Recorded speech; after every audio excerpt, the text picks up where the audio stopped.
Fa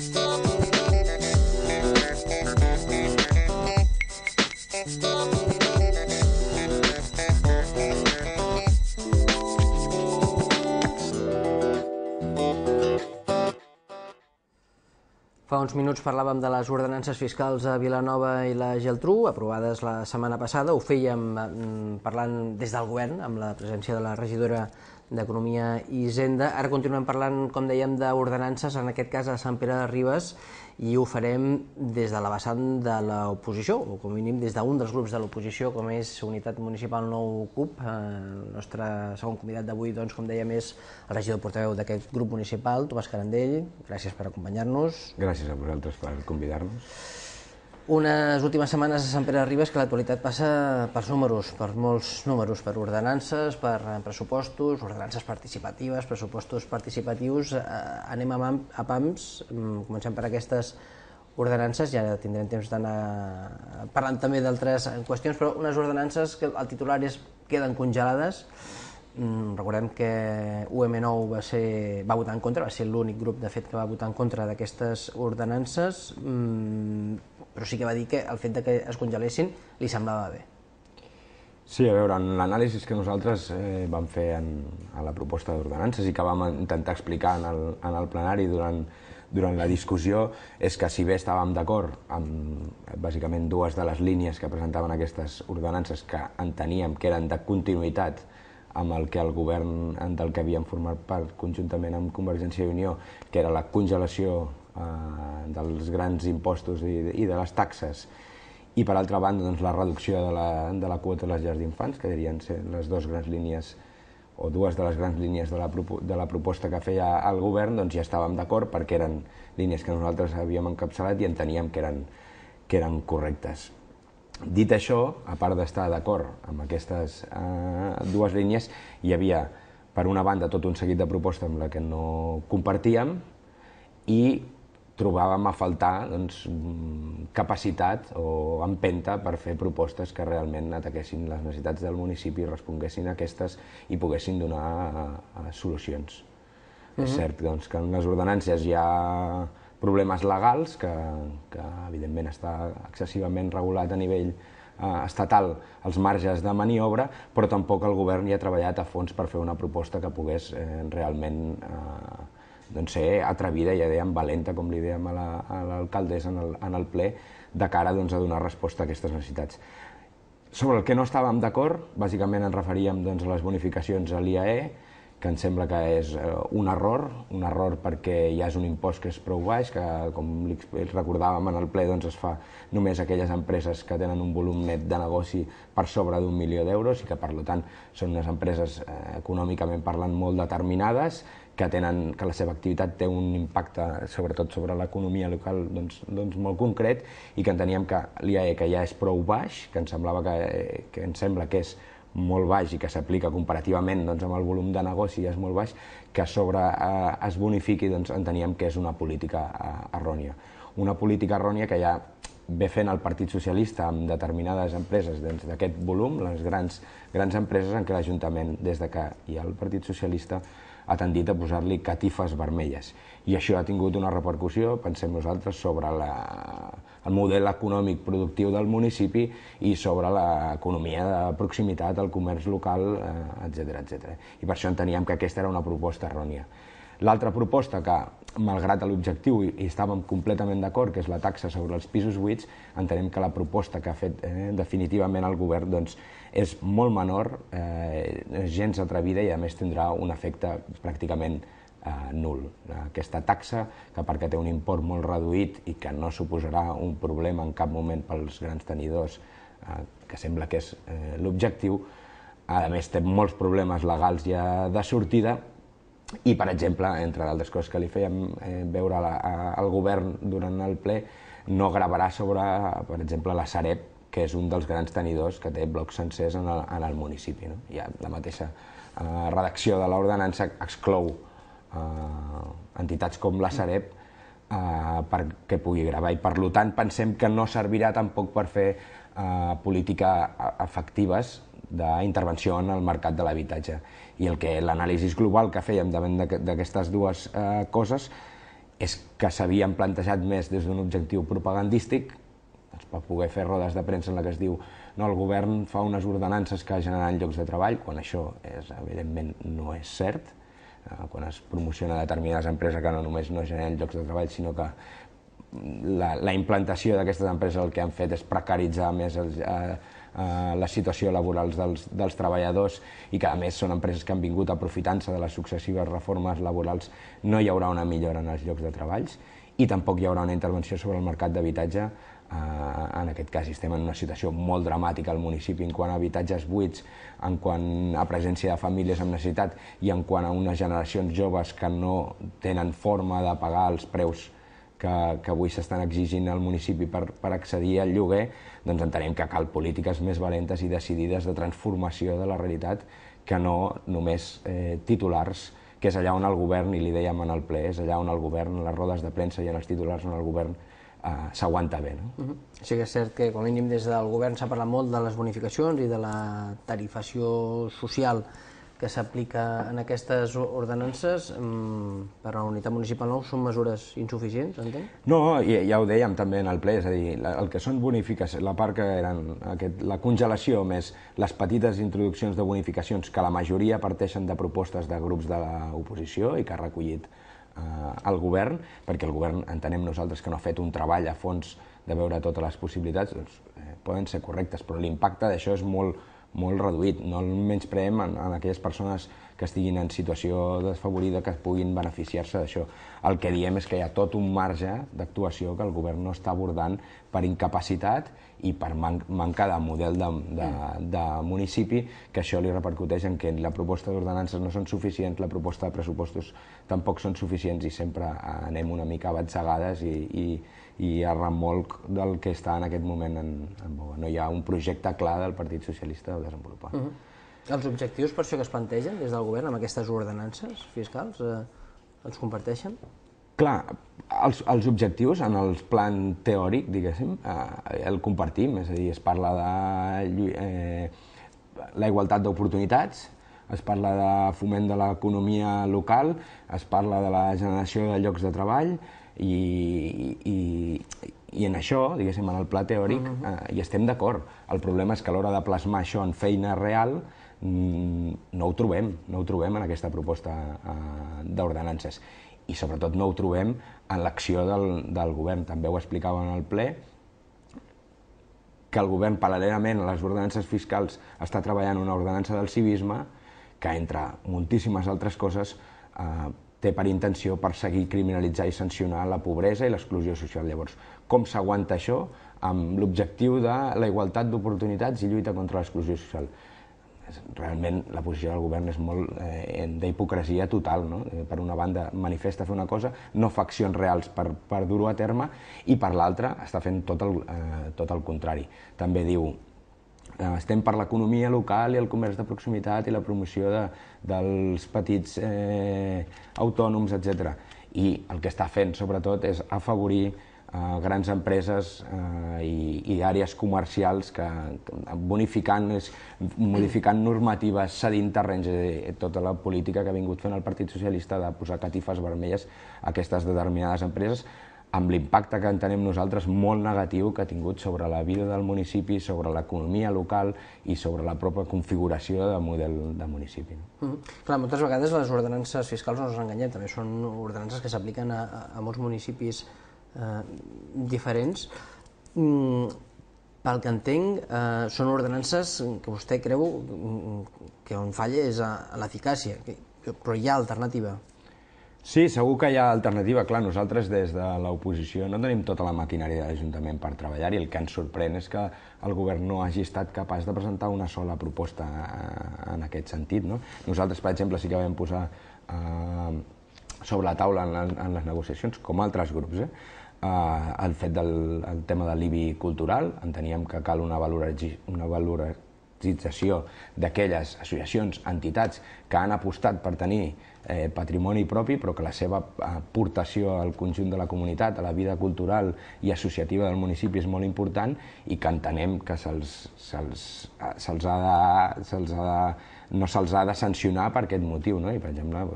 vam proposar diverses fórmules perquè es contemplés aquesta bonificació o exempció de pagament de l'IBI cultural. Finalment, el govern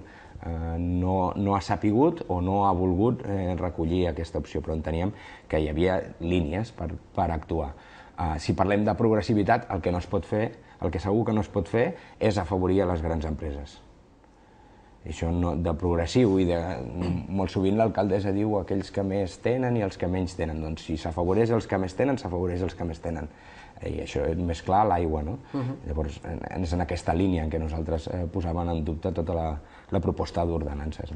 I sobretot perquè hi ha aquesta contínua utilització propagandística de coses que ja sabem, la taxa aquesta que dèiem d'habitatge buit, que ja de sortida hi ha un qüestionament legal de la pròpia secretària de l'Ajuntament que posa molts peròs a la seva aplicació, però que el govern no té cap dubte en anunciar a bombo i plateret com va fer fa un any amb el recàrrec de l'IBI que mai s'ha desenvolupat. El recàrrec del 50% de l'IBI sobre els habitatges buits, que l'any passat es va aprovar, que el govern va presentar moltes vegades i que després, per impediments legals, això no ho dubtem, no s'ha desenvolupat, però que el govern no explica res fins que no ens trobem en la negociació de les ordenances d'aquest any. Des del punt de vista més polític, al ple de la setmana passada, on Sant Pere de Ribes va aprovar les seves ordenances, recordem que tots els grups van votar a favor, tant el govern com la resta de grups de l'oposició, menys Unitat Municipal Nou, que va votar en contra. Això costa d'explicar? Quan veus que els altres grups de l'oposició hi voten a favor? Que cada grup sabrà el marge o la valoració que en fa. Nosaltres fem, i ho explicàvem en el ple,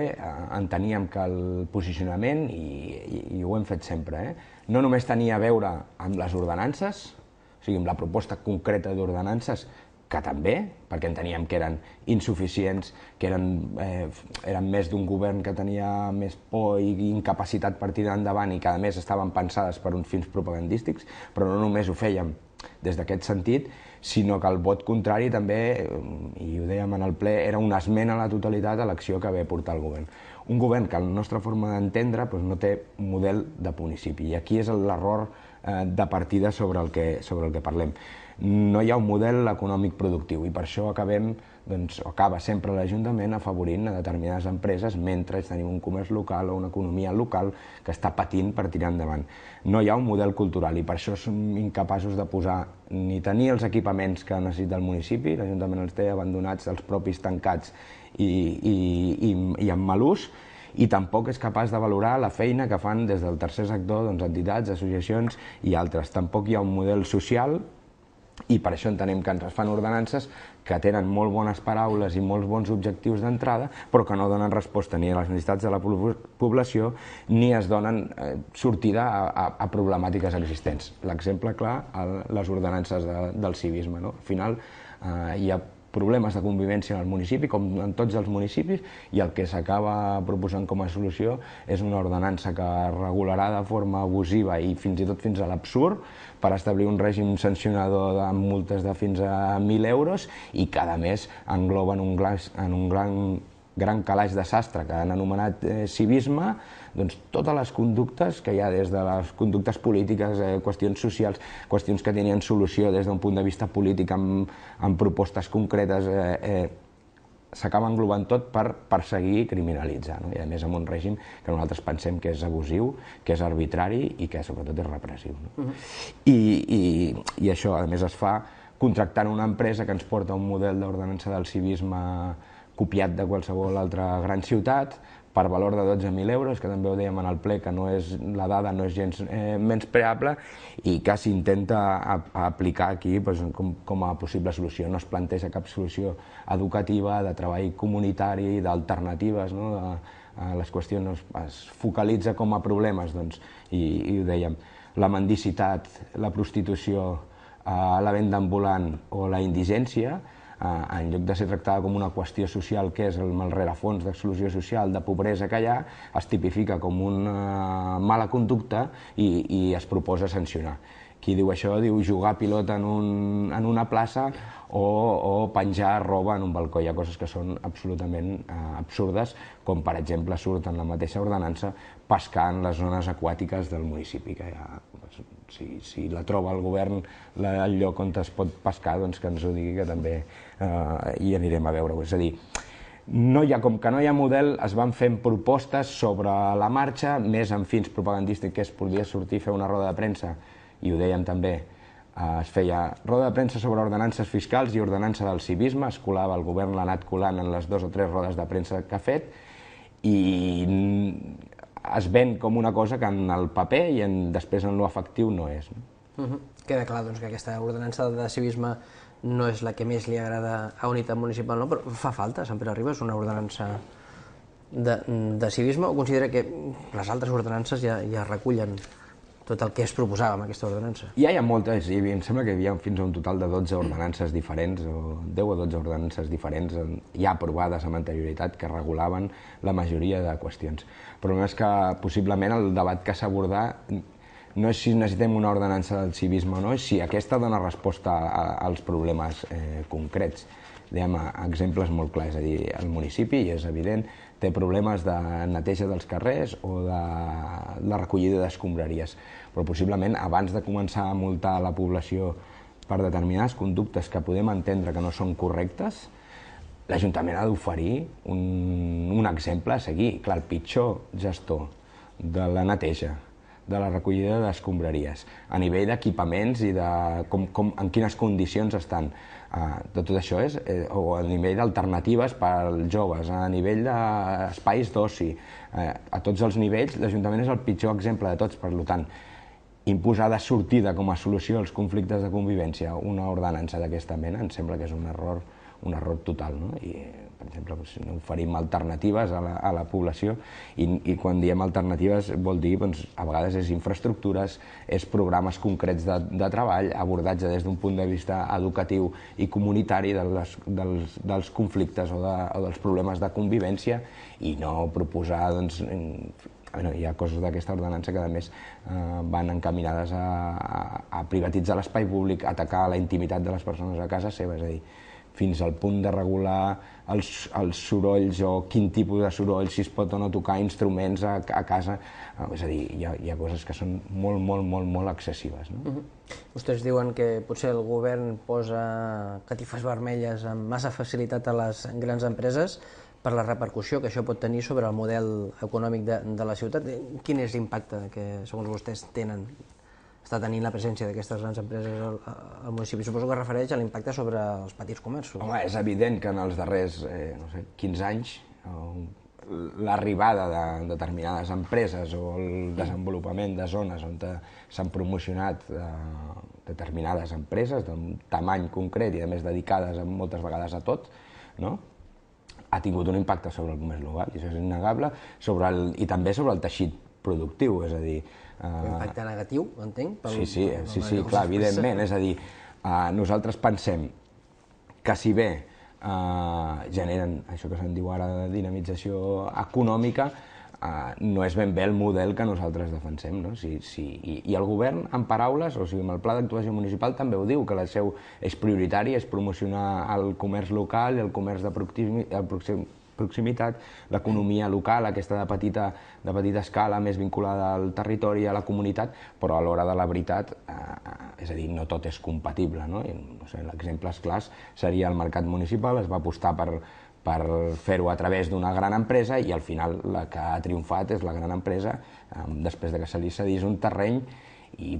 saben els paradistes que el mercat tampoc ha acabat de quallar. Aquest és un exemple paradigmàtic del que passa quan es prioritza ajudar una gran empresa en lloc de promocionar aquesta economia local i aquest comerç de proximitat. No són un gran esquer, doncs, totes aquestes empreses per afavorir les altres empreses o els comerços del municipi. Algú pot pensar, home, si ve aquí una gran empresa que atreu molta gent, després doncs sempre hi haurà més... Però les dades són les que són i és evident que això no s'ha produït, i és que a més és un model productiu, econòmic o de desenvolupament que també s'ha demostrat que té molts inconvenients. Nosaltres també ho dèiem algun dia, fins a on estem disposats a arribar i fins a on estem disposats a cedir en tot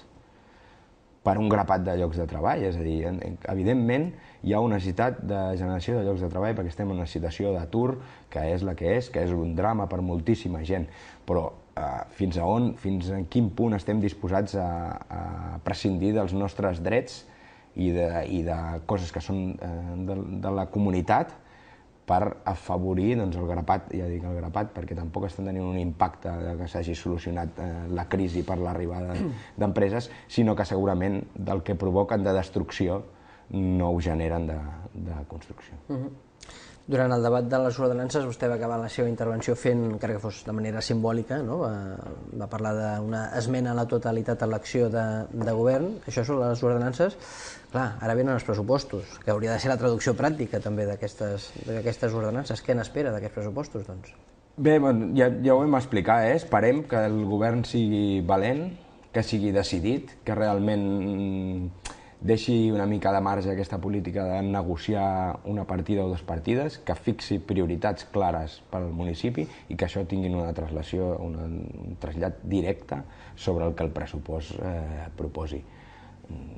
Tan senzill com que nosaltres entenem que hi ha un seguit d'eixos que són prioritaris pel municipi, li hem explicat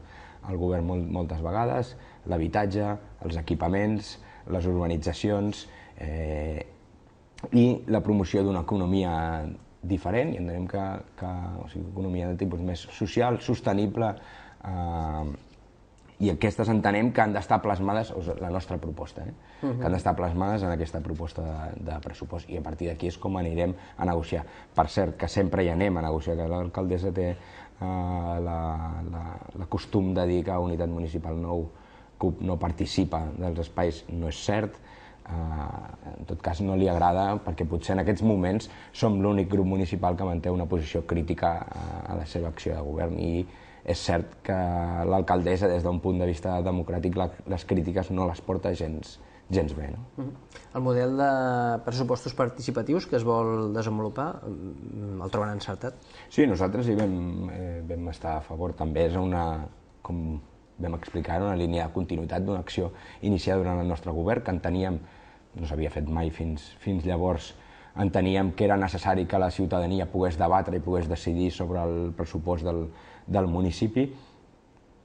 i creiem que és un pas més el fet que es pugui escollir de forma directa una part, encara que sigui molt petita, molt reduïda, sobre el pressupost d'inversions, perquè al final és un 20% del capítol d'inversions, que és un 2% sobre el conjunt del pressupost, el que podran decidir els veïns. És una xifra petita, perdoni, creu? Bé, comparativament amb el conjunt del pressupost, és evident que l'impacte dels pressupostos participatius és reduït. Si bé això, la nostra crítica central no anava tant en això, sinó en el sentit que hi veiem dues coses. Una, que quan vam iniciar la proposta de pressupostos participatius enteníem que era necessari que la ciutadania no només decidís o pogués debatre sobre un marge, és a dir, sobre el capítol d'inversions, que és el que s'acostuma a fer, sobre on invertirà l'Ajuntament, sinó sobre l'organització conjunta de tot el pressupost, sobre tots els capítols, perquè era important. Primer, que coneguessin molta de la informació que aquests pressupostos tenen, però també sobre què destinen el gruix d'inversions al municipi, o sigui, de despesa al municipi. I creiem que amb aquesta proposta s'ha tancat una mica el focus de discussió només sobre el capítol d'inversions, i